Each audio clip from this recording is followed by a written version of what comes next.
એક ગુરુ, એક આસન અને એક નામ, આ ત્રણ વસ્તુ પકડી રાખો ને તો પરમાત્માની ઝાંખી થાય. બાકી 15 દી અહીંયા ગયા હોય ને 15 દી પછી આપણને અહીંયા કઈ ધંધામાં ફેર ન પડે એટલે આપણે આપણા મિત્ર જ્યાં જતો હોય ત્યાં ઉપડી ગયા. હવે આ ભગવાન કઈ ફળ નથી, હાલો બીજે જાય. આપણી શ્રદ્ધા ડગમગે છે. ધર્મના 4 ચરણો છે. એમાં આપણો અત્યારનો ધર્મ, કલયુગનો ધર્મ એક પગે ઉભો છે. 4 પગ વાળો ધર્મ એક પગે ઉભો. હવે 4 પાયા વાળી ખુરશીને એક પગે ઉભી રાખવી હોય કેમ રહી? ડગમગે ને, બહુ સીધી વાત છે. એમ આપણો ધર્મ પણ ડગમગે છે.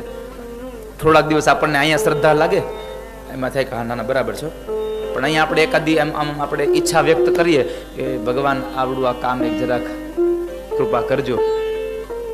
થોડાક દિવસ દીવો હાલે, શ્રદ્ધા થાય, પણ કામ ન થાય એટલે આપણી શ્રદ્ધા ઉડી જાય. એક શહેરમાં એક શેઠ હતા, ભગવાનની પૂજા કરે. ભગવાન કૃષ્ણની સરસ મજાની મૂર્તિ લઈ આવ્યા, મંદિરમાં મૂકી, રોજ ભગવાનને નૈવેદ્ય ધરાવે, ભગવાનને સ્નાન કરાવે, ભગવાનને પુષ્પના હાર પહેરાવે, બધું કરે. આમ કરતા કરતા 5-6 વર્ષ વીતી ગયા.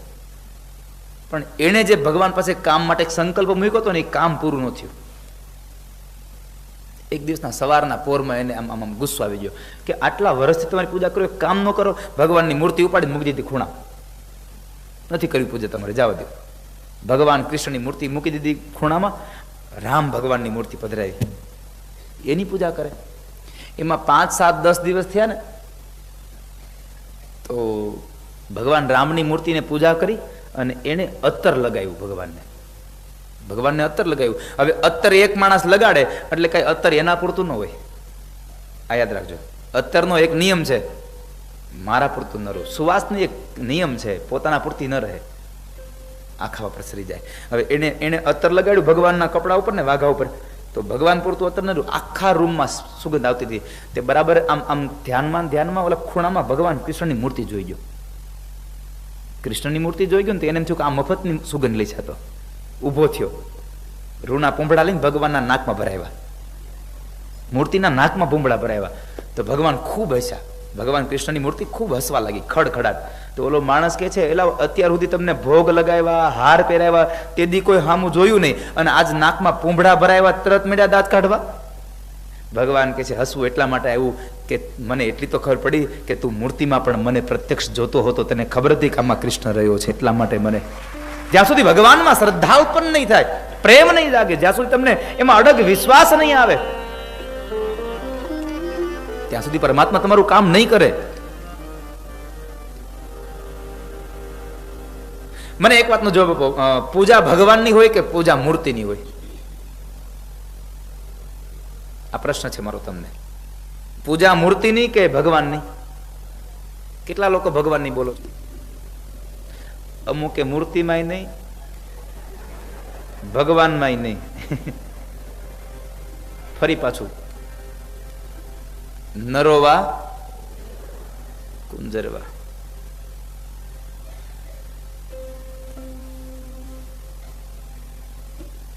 જેને લોકોએ કીધું છે ને કે ભગવાનની પૂજા છે, એ એક વખત પોતાના આત્માને પૂછજો કે તમને કોઈ દી મૂર્તિમાં ભગવાન દેખાણો છે?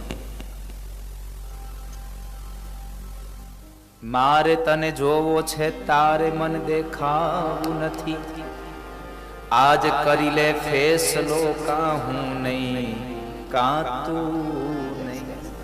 પરમાત્મા પ્રત્યેનો પ્રેમ જે છે એ બધા ન સમજાય. અને પછી તમે ભગવાનના મંદિરે બહુ જાઓ તો લોકો વિચારે હોત એટલે આ દુનિયા છે, આને એકે બધું તમે પકડી ન આવો. તમે મંદિરે જાઓ ને તો એમ કે આને હવે સમરા કાઢી ગઈ, ન જાવ તો કે નાસ્તિક છે. દુનિયા છે, દુનિયા દો રંગી વાલા, ફાવે એમ બોલે, નાવડીને હાક કિનારે, પછી બીક કોની માં. દુનિયા દો રંગી વાલા, ફાવે એમ બોલે. એકવાર એક બાપ દીકરો બે ઘોડી લઈને નીકળ્યા. 10-12 વર્ષનો છોકરો હતો ને, એ ઘોડી માથે બેઠો અને એનો બાપા ઘોડીનું છોકડું પકડીને હેલા હતા. તે ગામનું પાદર આવ્યું, તે ગામના પાદરમાં લોકો બેઠા થી બોલ્યા નથી. આ છોકરો કેવો ગણવો? એનો ગૌઢો બાપ નીચે હાલે છે ને પોતે ઘોડે ચડ્યો છે. તો છોકરાને એમ થયું કે લાવ હું ઉતરી જાઉં. છોકરો ઉતરી ગયો, બાપાને બેહાડે. બીજું ગામ એવું, બીજા ગામના લોકો બોલ્યા, એટલે બાપને કેવો ગણવો? આ ફૂલ જેવું છોકરું નીચે હાલે છે ને પોતે ઘોડે ચડ્યો છે, ગૌઢો આખો. તે બાપ દીકરો બે જાય કે કોઈ કઈ બોલે જ નહીં. તે ત્રીજું ગામ એવું, ત્રીજા ગામના લોકો બોલ્યા, આ બાપ દીકરા બે ને મૂંગા પશુ પર જરાય દઈ આવે છે. હવે પુગાય મત નતું કે બાપ દીકરો બે બિચારા નીચે ઉતરી ગયા, હાલો ને હાલા જાય. તો ચોથું ગામ, ગામના લોકો બોલ્યા કે હાલીને જાવ તો ઘોડો લીધો હું કામ? આને ન પહોંચી શકો તમે. દુનિયા દો રંગી વાલા ફાવે બોલે. આ તો દુનિયા છે, જેને જેમ ભાવશે બોલશે એને બોલવા દો. પણ કોકની સામે સાહેબ હાથ ઉઠાવતા પહેલા એકવાર વિચાર કરજો. ઉંગલિયા यूं ना उठाया करो, खर्च करने से पहले कुछ कमाया करो. उंगलियां यूं ना उठाया करो. जिंदगी क्या चीज है खुद ही समझ जाओगे. जिंदगी क्या चीज है खुद ही समझ जाओगे. बारिशों में पतंग उड़ाया करो, यूं ना उंगलियां किसी पे उठाया करो. તમારી પોતાની જિંદગી શું છે એ સમજવું હોય ને તો વરસાદમાં પતંગ ઉડાડતા શીખો, ખબર પડે જિંદગી શું ચીજ છે, ખબર પડે. તડકામાં તો હવા આમ નેજવા નાખીને સગાવે, એમાં એને ખાવાનું આપો કઈ નહીં, પણ પતંગો આપો એ કે. ત્યાંથી જ આપણે આ લોકો અમદાવાદ અહીંથી આમાં ઉત્તરાયણ કરવા જાય. હે હા, સારું છે. ભગવાન સૌને સુખ સંપદા આપે, મૂંગા પશુઓનો વિચાર આપે, એવી મારી લાગણી છે. જો કે હવે ધીમે ધીમે યુગ પણ પરિવર્તિત થતો જાય છે, એટલે છોકરાઓ અત્યારના સમજતા જાય છે. અત્યારે યુવાનોમાં ખૂબ ક્રાંતિ આવી છે, હવે જાગૃતિ આવી છે કે હવે પતંગો ઓછા ચગાવવા જોઈએ અને આ પશુઓનો થોડોક વિચાર કરવો જોઈએ. ઘણા લોકો એમ કે અમે આવું બોલીએ ને તો કે કેમ તમારે અમને દોરા લઈ દેવાના પડે છે? એટલે ભાઈ અમારે નથી લઈ દેવા, પણ તમે થોડુંક મૂંગા પશુનો વિચાર કરો. ભગવાન એમ કે છે કે આ દુનિયામાં કોઈની પાસે મફતમાં કામ કરાવવું નહીં. જેટલી ઘડી કામ કરાવ્યું એટલો પૈસો તમારે એને આપી દેવો. આપણે એમ ન કહેવાય કે હવે આખું વરસ તને કામ દઈ છે પછી ઘડીક નો આવે. જેટલી ઘડી આવે છે, જેટલો ટાઈમ આપણા ઘરે કામ કરે છે એટલી મજૂરી ચૂકવતા જાજો. કોઈની પાસે મફત ન કરાવશો. આખી આપણે આખું વરસ કપડા કોકની પાસે સીવડાવતા હોઈએ અને એકાદું કપડું ફાટે, નથી કહેતા લેતો ભાઈને જરાક હાંધો માર દેતો, ટેભો માર દેતો, પૂછીએ નહીં હો કેટલા પૈસા દેવાના. હવે આખું વરસ આપણે સીવડાવીએ છીએ તો તમે સીવડાવો છો એના જ પૈસા દો છો ને, મફત ક્યાં દેવા કોઈ લે ભાઈ આ વખતે નથી સીવડાવવા, લઈ લે. જેટલું કામ કરાવો છો એટલા પૈસા બધા નથી દેવાના. હું ખાસ કરીને કહું છું, નાના માણસના પૈસા ન રાખશો કોઈ દિવસ. બાપ જેટલા પૈસા થાય છે એટલા પૈસા. આપણે કોઈ કામને નાનું ન સમજવું. જિંદગીમાં કોઈ કામ નાનું ન સમજવું. તમે જો વૃદ્ધ માણસ હશે, અમુક અવસ્થા હોય, અમુક કામો તમે ન કરી શકો તો એમ ન કહેવાય કે આ કામ આપણાથી નથી જ થતું એ કામ, એટલે આપણા માટે શક્ય નથી. એ કામ મોટું છે. કોઈ કામને મોટું કોઈ કામને નાનું ન ગણશો. કોઈ દિવસ કોઈ દુશ્મનને નાનું ન ગણશો. સાહેબ નાનું તોય નાગનું બચ્ચું કહેવાય. કોઈ દુશ્મનને નાનું ન સમજો. જો તમે કપાળમાં તિલક કરો ને એટલે તમારું આખું જ સ્વરૂપ બદલાઈ જાય. કપાળમાં તિલક કરો ખાલી તમે.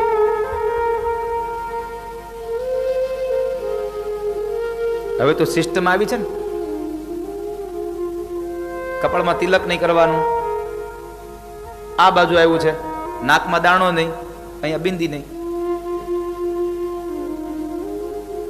પેલાના માતા બધા અહીંયા મધ્યમાં તિલક કરતા, ધીમે ધીમે ધીમે ધીમે નીચે આવતું જાય છે. હવે નાકે નો આવી જાય તો સારું છે. આ દુનિયામાં બે વસ્તુ બહુ મહાન છે અને એનો કઈ બગાડ ન કરવો. સાધુની ક્ષણ અને અન્નની કણ. અનાજનો કણ અને સાધુનો ક્ષણ આ દુનિયામાં બહુ મહાન છે. માટે આનો બેનો કોઈ દિવસ બગાડ ન કરવો. થાળીમાં કોઈ દી પડતું ન મૂકવું અને કોઈ મહાપુરુષનો સમય બરબાદ ન કરવો ક્યારેય. ભગવાનની કૃપા થાય એને ભાગવત સાંભળવા મળે છે. એટલે જ કહેતો હોઉં છું કે ભાગ્યો દયન બહુ જન્મ સમર્જિત. એટલે ભાગ્યનો ઉદય કરવો, ભાગ્ય માટે લડવું. પણ આપણે ભાગ્ય માટે નથી લડતા, આપણે ભાગ માટે લડીએ છીએ. મારા શબ્દોમાં ધ્યાન આપજો. આપણે ભાગ માટે લડતા હોઈએ છીએ, ભાગ્ય માટે નથી લડ્યા કોઈ દિવસ. ભાગ્યમાં અને ભાગમાં બહુ થોડોક જ તફાવત છે. ભાગ એટલે આ ધરતી છે અને ભાગ્ય એટલે આસમાન છે. બસ આટલો તફાવત છે. નહીં લખાણું હોય ને તો ભાગમાં આવેલું મળશે નહીં. ઘણું બધું આપણને આપ્યું હોય, ખાવાના ડબરા ભર્યા હોય, ઘેરે સરસ મજાના પકવાન બનાવ્યા હોય, પણ ડોક્ટરે સીધું જ કીધું હોય જરાય અડવું નહીં. જરાય અડવું નહીં. એટલે ભાગમાં છે. આ તમને સમજાય એટલા માટે કહું છું. તમે સુગર વાળા કોઈ માથે ન લેતા. તમને આમ માથે ઓઢી ન લેતા કોઈ કે દાદા મને કીધું અને તમારા રિપોર્ટ મારી પાસે આવ્યા નથી એટલે હજી મને ખબર નથી તમને સુગર છે કે નહીં. ઘરે ડબરો ભરાઈ જાય પકવાનનો, પણ આપણે જોઈને રાજી રહેવાનું. આ સમજવાનું. ભાગમાં છે, ભાગ્યમાં નથી. અને કાજુ કતરી ખાવાની બહુ ઈચ્છા થાય અને કોક તેથી મહેમાન ઘેરે આવે તો વળી એ આપણને મોં મીઠું કરાવવા હાટું આવતો હોય, એના છોકરાની હગાઈ થઈ હોય, નવો ધંધો થયો, એ કાજુ કતરી લઈને આવે. સમજવાનું ભાગ્યમાં નતું, ભાગ્યમાં થઈને અહીંયા આવ્યું છે. ભાગ અને ભાગ્ય બહુ તફાવત છે. માટે ભાગ માટે ન લડો, ભાગ્ય માટે તમારા પ્રબળ ભાગ્યને બનાવવા માટે થઈને ભાગ્યને ઉજ્જવળ બનાવો. ભાગમાં હશે, ભાગ્યમાં નહીં હોય તો ભોગવી નહીં શકો. ભાગમાં નહીં હોય અને ભાગ્યમાં હશે તો આજ નહીં તો કાલ પણ ભગવાન તમને દેશે દેશે અને દેશે, એમાં સંશય નથી વાલા. એટલા માટે ભાગ્યને પ્રબળ બનાવો. ભાગ્યોદયેન બહુજન અનેક જન્મનો સત્સંગ થાય, પણ ક્યારે? પુણ્યનો ઉદય થાય ત્યારે. એટલે કથાનો લાભ લઈ લો. ઘણા લોકો નક્કી કરીને બેઠા હોય નંદ ઉત્સવમાં જ જવું છે. અમારે તો 2 દી સુધી ઉપાધિ ને નંદ ઉત્સવમાં કેટલા આવશે. એટલા માટે તમને પણ કહું છું, જિંદગી જીવો તો મન ભરીને જીવો. મનમાં ભરીને જિંદગી જીવવામાં મજા નથી વાલા. મન ભરીને જિંદગી જીવો. એ માણસ ભાગવતની કથાને સાંભળે, શ્રવણ માત્રેણ સાંભળે, એને મુક્તિ કર તલે સ્થિતા. કર એટલે હાથ, સ્થિતા આવી જાય છે, એના હાથમાં મુક્તિ આવી જાય છે. માટે ભક્તિ કરો, ભાગવતની કથા સાંભળો. અને એટલા માટે ભાગવતની કથામાં સદા સેવ્યા શ્રીમદ ભાગવતી કથા યસ્યાહ શ્રવણ માત્રેણ હરિશ્ચિત્તમ સમાશ્રયે. હરિશ્ચિત્તમ, ભાગવતની કથાને સાંભળે એને હરિમાં ચિત્ત લાગી જાય, ભગવાનમાં ચિત્ત જાગે. આજની કથા સાંભળે એટલે એને એમ થાય કે હાલો કાલ થોડીક વાર જઈ આવીએ, નવરા થયા પછી આટો મારી આવી. એકવાર ભગવાનની કથામાં રસ ચાખે એને મજા આવે. એટલે હું વારંવાર કહું કે તમારી આજુબાજુમાં ભાગવતની કથા બેસવાની હોય અને તમારે તીર્થમાં જવાનું હોય, યાત્રા કરવા, તો તીર્થયાત્રાની ટિકિટને કેન્સલ કરાવી અને ભાગવતની કથામાં જવું. કારણ તમે તીર્થમાં યાત્રા કરવા જાશો ને તો 2 તીર્થો ફરીને આવશો, પણ ભાગવતની કથામાં જાશો તો 68 તીર્થોના દર્શન તમને ભાગવતની કથામાં થશે. અહીંયા ભાગવત એમ કહે છે, ભક્તિ સુતો તરુણો ગૃહીત્વા પ્રેમે કરૂપા સહસા વિરાસિત. આખો સોંગ આવે છે કથા સાંભળવા, પણ એ કઈ રીતનો આવે છે? શ્રી કૃષ્ણ ગોવિંદ હરે મુરારે હે નાથ નારાયણ વાસુદેવ. ભક્તિ, જ્ઞાન, વૈરાગ્ય, અનેક તીર્થો, અનેક નદીઓ ભગવાનનું ગાન કરતા કરતા કથામાં જાય છે. અહીંયા મને તમને એક સંદેશો આપ્યો, ઘરેથી નીકળીએ ને પછી ઓલા આવશે કે નહીં, ઓલા આવશે કે નહીં, એની કાંઈ પીંજણ કરવી નહીં. ગાડીમાં આપણે 2 જણા હોય ને તો આપણે મનમાં શ્રી કૃષ્ણ ગોવિંદ હરે મુરારે મનમાં ગાતું જવું. કથા પૂરી થાય, મહાપ્રસાદ લઈ ઘરે જાવ તો પણ ઓલા કેમ નહીં આવ્યા હોય, આ લોકોએ આનું આમ નહીં કર્યું હોય, આ કંઈ ન કરવું. જ્યાં ભક્તિ ત્યાં ભગવાન, જ્યાં ભાગવત ત્યાં ભક્તિ, જ્યાં ભક્તિ ત્યાં ભગવાન. જ્યાં ભાગવતની કથા હતી ત્યાં ભક્તિ આવી, અને જ્યાં ભક્તિ હોય ત્યાં ભગવાન હોય ને હોય જ. કારણ કે સ્વયં ભગવાન નારાયણે નારદને કહ્યું છે, ગમે તે સ્વરૂપે ગમે ત્યાં બિરાજો. દેખાતો નથી એનો અર્થ એવો ન સમજશો કે નથી, છે જ. એક જ નાનું ઉદાહરણ તમને આપું. તમને પવન છે એ દેખાય છે? કોઈ વાયુ છે એ દેખાય છે? ના. છે? હા કે ના? હા છે. એની વગર રહી શકાય નહીં. એની વગર ક્યારેય ન રહી શકો તમે.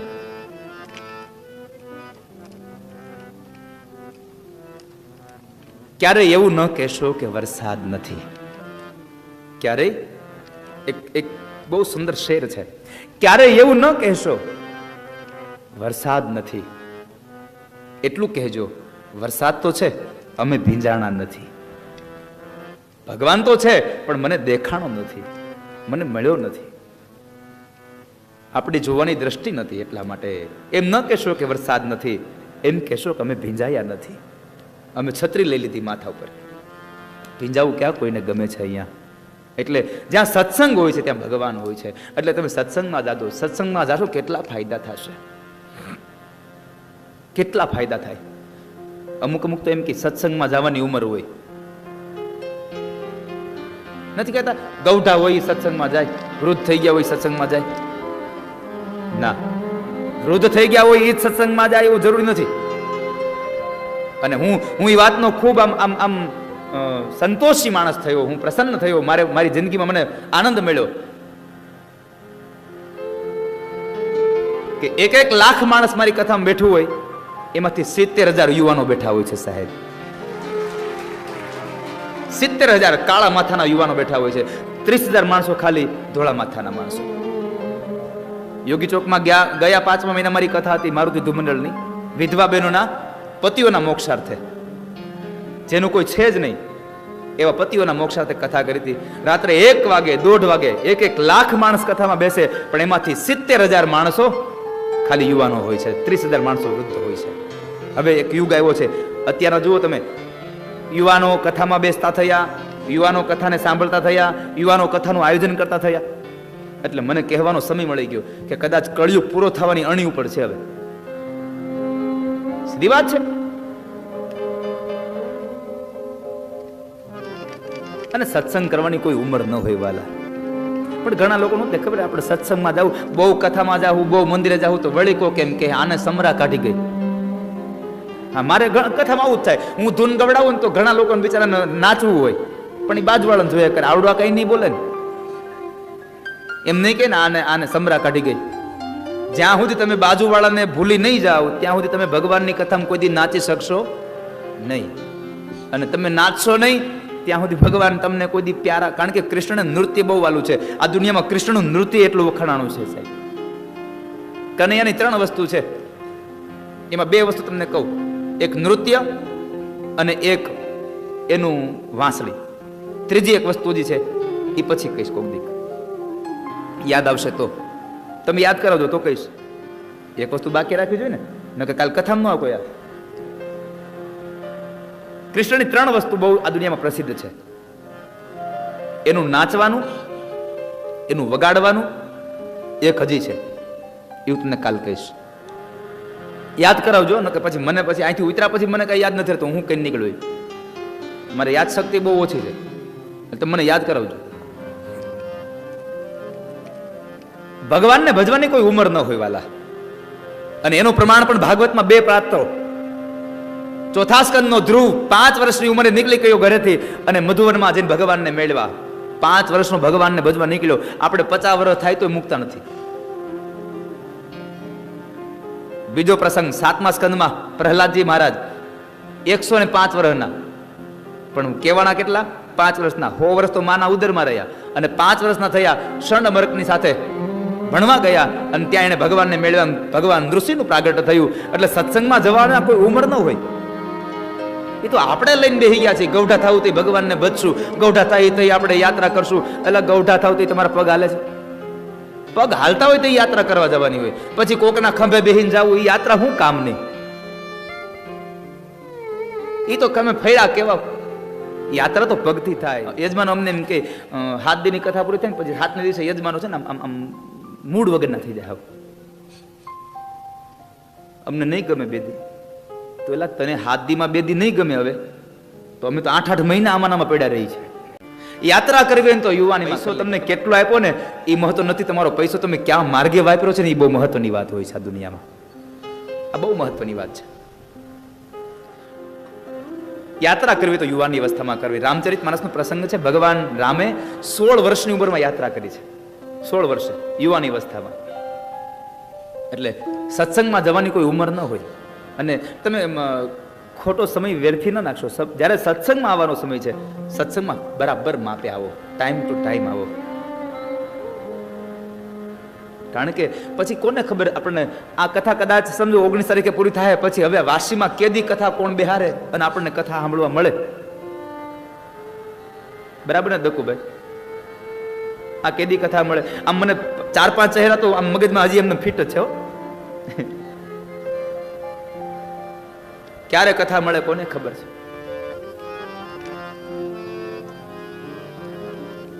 પુષ્ટિ સંપ્રદાયનું, હવેલી સંપ્રદાયનું એક પદ છે.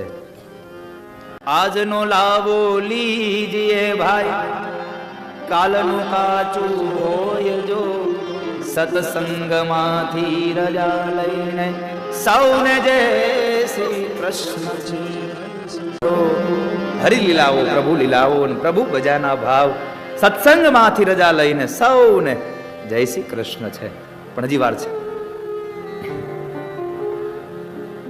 સત્સંગમાં જવાનો ફાયદો બહુ છે. એટલે તમે આ સમયને બરબાદ ન કરશો. 7 દિવસને હું આપને પ્રાર્થના કરું છું. કદાચ એવું લાગે તો થોડોક વહેલા ઉઠી થોડુંક વહેલું કામ પતાવી દેવું, પણ સત્સંગમાં 3 વાગ્યાનો આપણો કથાનો સમય છે. 3 વાગે કદાચ તડકો લાગતો હોય તમને, જો કે આવવામાં ખાલી છે, બાકી અહીંયા આવીને તો ને લે રખડી છે ટાઢી. અહીંયા તો કઈ ઉપાધ છે નહીં. હા, અમે માગા બળદ ને પોરો ન હોય એ હાલે એટલું હાકી લેવાય કે પછી ક્યારે હાથમાં આવો તમે. પણ આ સમયને હું તમને એટલા માટે આ આનંદની સાથે એટલા માટે કથા કરાવું છું કે તમે લોકો થાકી ન જાઓ. નકર કથાનું મહાત્મ્ય અને 10મા સ્કંદ સુધી તો છે ને આમ કથા તમને થકવાડી દેવી છે, ગુઢ જ્ઞાનવાળી છે. પણ એક વાત તમને આજે હું એક રહસ્યની કહી દઉં.